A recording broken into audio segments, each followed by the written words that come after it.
Guys, dito na naman tayo. Luto slime.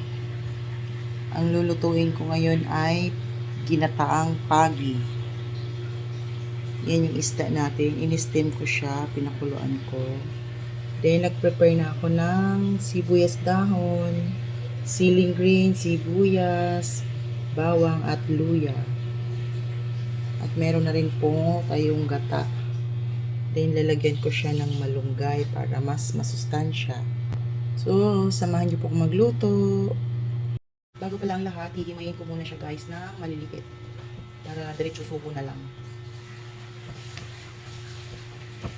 Tanggalin natin yung tinik. Pero hindi naman siya matinik na isda. Medyo mainit pa.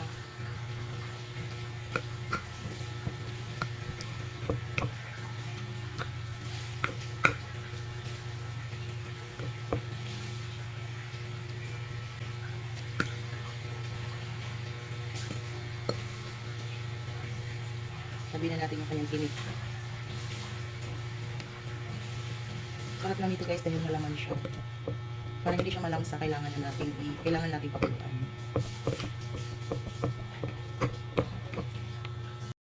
Guys, luto na tayo. Lagay ko muna yung ating panglad.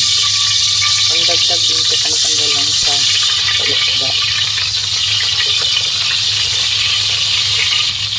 Bawang, luya.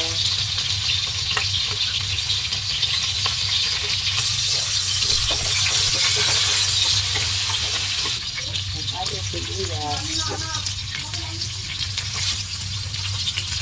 Lagyan natin ng malinggin. Then, ilagay na natin ang ating hulunay na pagi.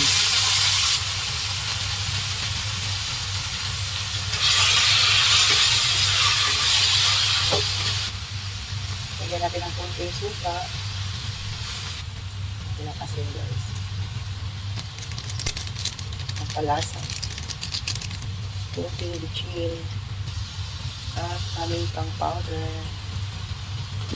Sabawan natin ng konti guys para hindi masunog yan. Ginisa natin. Tanggalin pa rin yung tanglay guys. Then ilagay na natin ang ating malunggay. Takpan lang muna natin. Luto na ang ating gulay, so ilalagay na natin ang ating gata. Yan na guys, luto na. Sobrang bango.